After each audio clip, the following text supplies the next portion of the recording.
Hello students, good morning. आज हम जो आपकी पुस्तक आरोह भाग 2 है उसका जो पद्य खंड है वो आरंभ कर रहे हैं, जो कि उसकी जो पहली कविता है आत्म परिचय, जो कि हरिवंश राय बच्चन द्वारा रचित है। हरिवंश राय बच्चन जो कि एक प्रसिद्ध कवि रहे हैं, उन्होंने साहित्य की अनेक जो विधाएं हैं उन पर अपनी जो लेखनी चलाई है। अनेक उन्होंने प्रसिद्ध कविताएं लिखी हैं, जैसे मधुशाला है, मधुबाला है, मधुकलश है। उनकी प्रसिद्ध कविताओं में से ही आत्म परिचय भी एक प्रसिद्ध कविता है। तो इस कविता में कवि ने अपने जो प्रेममय जीवन है उस पर प्रकाश डाला है। किस प्रकार यहाँ कवि क्या कहते हैं इस कविता में कवि कहते हैं भी, जो वो कहते हैं भी मैं अपने जो कर्तव्य हैं, मेरे इस संसार में जो मेरे कर्तव्य हैं, मैं उसके प्रति क्या है सचेत हूँ। यानी जो कवि कहते हैं भी मैं जीवन की जो अनेक कष्ट हैं या जो अनेक बाधाएं हैं उनका सामना करते हुए मैं मेरा जो प्रेममय जीवन है उसको मैं जीवित रखना चाहता हूँ। वो कहते हैं भी मेरा जो हृदय है वो मेरी प्रिया के जो प्रेम से झंकृत है, यानी वो हमेशा से जो मेरा हृदय है वो प्रेम से सरोबार रहता है। या कभी ये बात भी कहते हैं कि मुझे इस संसार की चिंता नहीं है। कभी अपने जो सांसारिक जीवन के बोझ को ढोता हुआ वह अपने जीवन में जो प्यार है उसको अधिक महत्व प्रदान करता है। फिर कभी इसमें ये भी कहते हैं भी मेरे हृदय में क्या है, नए नए जो मनोभाव हैं, मेरे नए नए विचार हैं, और ये जो नए नए मनोभाव हैं वो कहते हैं भी मेरे लिए उपहार स्वरूप है या भेंट स्वरूप है। फिर एक पद्यांश में वो ये बात भी कहते हैं भी ये जो अपूर्ण संसार, यानी प्रेम के बिना जो ये संसार है वो मुझे अच्छा नहीं लगता, इसलिए वो स्वप्नों का जो संसार है उसमें खोए रहना चाहते हैं।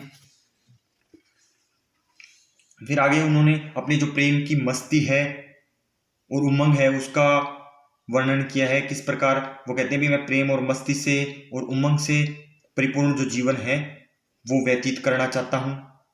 मैं प्रेम रूपी जो नाव है उसके द्वारा जो संसार की जो मुसीबतें हैं उनको पार करना चाहता हूँ। और वो कवि इस कविता में कहते भी हैं मैं हमेशा क्या है भी जो मेरी प्रिया है या प्रेमिका से मिलने के लिए हमेशा मैं बेचैन रहता हूँ। फिर कवि का यहाँ वियोग वर्णन भी किया गया है भी किस प्रकार जब प्रिया का जो वियोग उन्हें होता है तो सारा संसार उन पर हंसता है, लेकिन वास्तविक रूप से वो कहते भी हैं, लेकिन भी सत्य किसी ने नहीं जाना, लेकिन वास्तविक रूप से जो सत्य है, वास्तविक जो सत्य है उसको किसी ने जानने की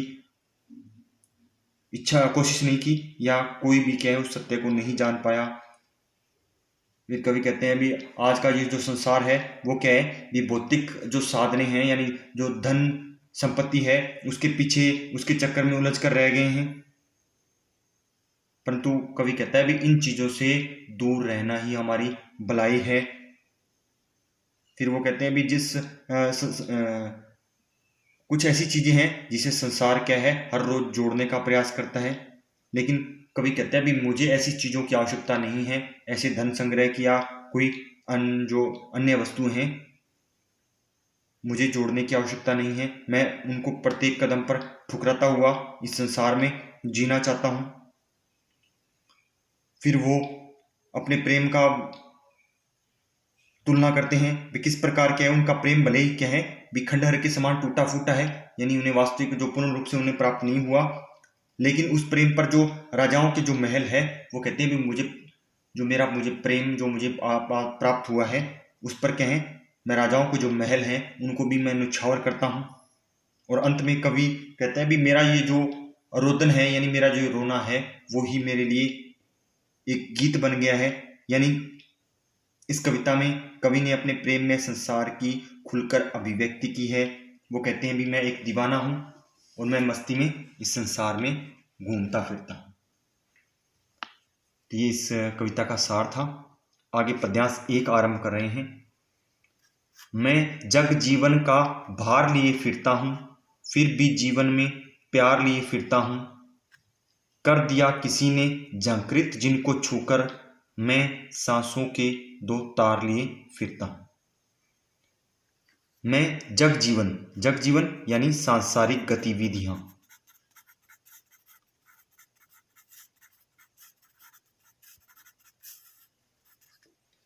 सांसारिक गतिविधियों का भार लिए फिरता हूं या घूम रहा हूं, फिर भी मेरे जीवन में क्या है, मैं प्यार लिए फिरता हूं। तो कवि हरिवंश राय बच्चन कहते हैं भी हालांकि जो क्या है भी मेरा मैं यानी जो मेरा जीवन है वो सांसारिक जो बाधाएं हैं या सांसारिक जो गतिविधियां हैं या सांसारिक जो कष्ट हैं उनको बोझ भारा था, अर्थात उनके बोझ को लिए हुए मैं इस संसार में घूम रहा हूं, यानी संसार के कष्टों को लिए हुए इस संसार में मैं घूम रहा हूं, फिर भी जीवन में प्यार लिए फिरता हूं। हालांकि मेरे जीवन में क्या है, मुझे क्या है, अनेक शारीरिक जो सांसारिक बाधाएं हैं, अनेक कष्ट हैं, लेकिन फिर भी मैं अपने जो जीवन में प्यार लिए हुए इस संसार में घूम रहा हूं। फिर आगे वो कहते हैं कर दिया किसी ने, यहां कवि अपनी प्रिया के बारे में कह रहा है या प्रेमिका के कह सकते हैं। झंकृत अर्थात उसके तारों को बजाकर स्वर निकाला जाता है उसे झंकृत कहते हैं। जिनको छूकर स्पर्श करके मैं सांसों के 2 तार लिए फिरता हूं, सांसों रूपी तार, तो यहां रूपक अलंकार का प्रयोग हुआ है। तो तब क्या है भी मैं अपने जीवन में प्यार लिए हुए घूम रहा था, कर दिया तभी क्या है, यानी कवि कहते हैं भी किसी प्रिया ने मेरे जो हृदय के तार हैं उनको छूकर झंकृत कर दिया, अर्थात उन्हें एक बार उन तारों को छेड़कर क्या है छोड़ दिया, जिससे क्या है मैं सांसों के 2 तार लिए फिरता हूं और उन्हीं छुए हुए तारों को या उन्हीं सांसों के संगीत के तार जो बजने लगे थे उन्हीं तारों को मैं क्या है लिए हुए घूम रहा हूं, यानी उन्हीं भावों को मैं मेरे हृदय के अंदर या मेरी सांसों के अंदर धारण किए हुए घूम रहा हूं, यानी मैं अपना जो जीवन है वो प्रेम में या प्रेम के सहारे अपना जीवन है वो खुशीपूर्वक व्यतीत कर रहा हूं। आगे हैं इस पद्यांश पर आधारित प्रश्न है। कवि एवं कविता का नाम लिखी। तो सबसे पहले इसका आपको आसानी से आप इसका उत्तर दे सकते हैं। फिर भी द्वारा कवि क्या कहना चाहता है, यानी फिर भी शब्द इसमें प्रयोग किया है भी फिर भी जीवन में मैं प्यार लिए फिरता हूं। तो फिर भी द्वारा कवि यह कहना चाहता है भी जो सामाजिक कर्तव्य हैं और जो सामाजिक जो कष्ट हैं या पीड़ा है उनके बोझ से उनका जो जीवन है वो दब गया है, यानी संसार के लोग इन दायित्वों को निभाते निभाते प्रेम शून्य हो जाते हैं या क्या उनसे जो प्रेम है वो समाप्त हो जाता है। परंतु कवि कहते हैं भी मुझे इतना सांसारिक गतिविधियों का बोझ है या कष्ट है, सांसारिक बाधाएं हैं, लेकिन फिर भी मैं क्या है मेरे जीवन में जो प्रेम है उसको अत्यधिक महत्व देता हूं और उसी के सहारे जिंदा हूं। प्रश्न नंबर 3 है यहाँ कवि ने किसी ने के द्वारा किसकी ओर संकेत किया है, यानी जो तीसरी जो पंक्ति है इसमें उन्होंने किसी ने का प्रयोग किया है, तो इसके माध्यम से उन्होंने किसकी ओर संकेत किया है। तो यहाँ कवि ने किसी के माध्यम से जो अपनी प्रिया है उसकी ओर संकेत किया है। अब किसी ने उनका कोई प्रेमिका भी हो सकती है, कोई प्रियजन भी हो सकता है, तो इसीलिए कवि ने यहां किसी ने शब्द का प्रयोग किया है। आगे है प्रस्तुत पद्यांश का आपको भाव सौंदर्य स्पष्ट करना है। तो इस पद्यांश में ये बताना है भी कवि ने अपना भाव सौंदर्य यही है भी इस पद्यांश में कवि ने जो अपना प्रेम में जीवन है उस पर प्रकाश डाला है और उन्होंने अपने निजी प्रेम की क्या है खुले शब्दों में अभिव्यक्ति प्रदान की है भी वो किस प्रकार सांसारिक जो गतिविधियां हैं उन कष्टों को सहन करते हुए भी जो अपना प्रेम में जीवन है वो व्यतीत कर रहे हैं। आगे है, इस प्रस्तुत पद्यांश का आपको काव्य सौंदर्य और शिल्प सौंदर्य स्पष्ट करना है। तो काव्य सौंदर्य में काव्य की सुंदरता को बढ़ाने के लिए किन किन चीजों का प्रयोग किया है, किस प्रकार की भाषा का प्रयोग किया गया है। तो इस पद्यांश में जो भाषा है शुद्ध साहित्यिक खड़ी बोली हिंदी का प्रयोग किया गया है। जो उमर खयाम की जो रुबाइयां हैं उनका प्रभाव है। भाषा सरल सहज एवं प्रवाह में ही है। श्रृंगार रस का सुंदर चित्रण है। प्रसाद गुण है। और यहां कवि ने अपने प्रेम में जीवन का वर्णन किया है। तो ये इसका काव्य है। आगे है, तो आगे है पद्यांश 2। तो इस पद्यांश में भी कवि ने अपना जो प्रेम में जीवन है उस पर प्रकाश डाला है।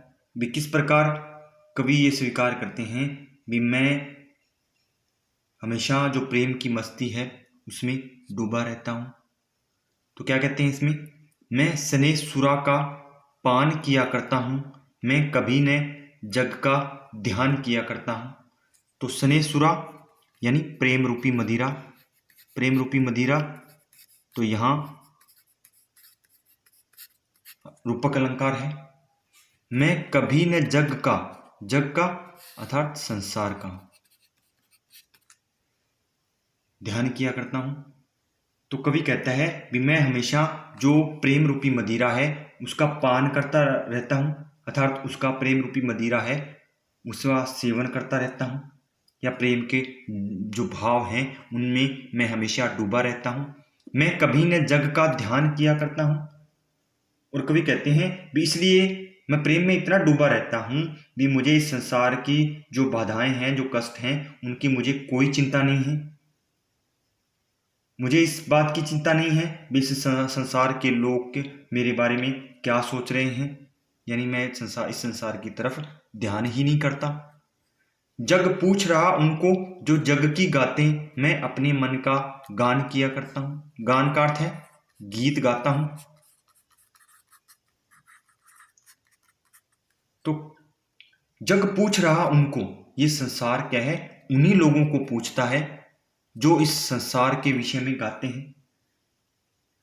तो कवि यहां कहते हैं भी ये जो संसार है वे उन्हीं लोगों की प्रशंसा करता है या उन्हीं लोगों की स्तुति करता है जो हमेशा जो सांसारिक जो कर्तव्य हैं या जो सांसारिक जो दायित्व हैं, कर्तव्य हैं, उनमें उलझे रहते हैं।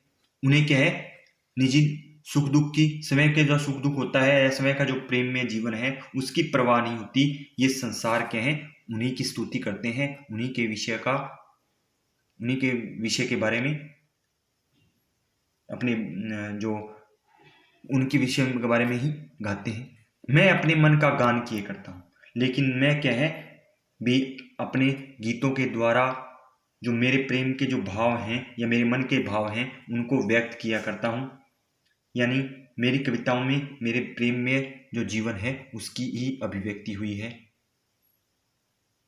आगे है, इस पद्यांश पर आधारित प्रश्न, कवि जग का ध्यान क्यों नहीं करता है। तो कवि जग का ध्यान इसलिए नहीं करता है क्योंकि वह अपने जो प्रिया है उसको पाना चाहता है। वह संसार के जो कष्ट हैं उनकी परवाह उन्हें नहीं है, वह उनसे दूर रहना चाहता है। जग किसको पूछता है, ये भी इस तीसरी पंक्ति में उसका उत्तर दिया हुआ है। कवि किसका गान करता है और क्यों। आगे है, इस पद्यांश का भाव सौंदर्य आपको स्पष्ट करना है और काव्य सौंदर्य स्पष्ट करना है। भाव सौंदर्य में तो कवि ने यहाँ वही किस प्रकार उन्होंने अपने प्रेम में जीवन पर प्रकाश डाला है। कवि इस पद्यांश में यह स्वीकार करता है कि वह हमेशा प्रेम की जो मस्ती है उसमें डूबा रहना चाहता है। वह जो सांसारिक गतिविधियां हैं उनकी तरफ ध्यान नहीं देना चाहता। वह अपने जो प्रेम के भाव हैं उनको व्यक्त करना चाहता है। आगे है, इस पद्यांश का आपको काव्य सौंदर्य और शिल्प सौंदर्य स्पष्ट करना है। तो इस तरह आपका होमवर्क यही रहेगा भी इन दोनों पद्यांशों पर आधारित जो प्रश्न हैं इनकी जो व्याख्या है इनको अच्छी तरह समझकर आपको फेयर नोटबुक में ये जो प्रश्न है वो लिखने हैं।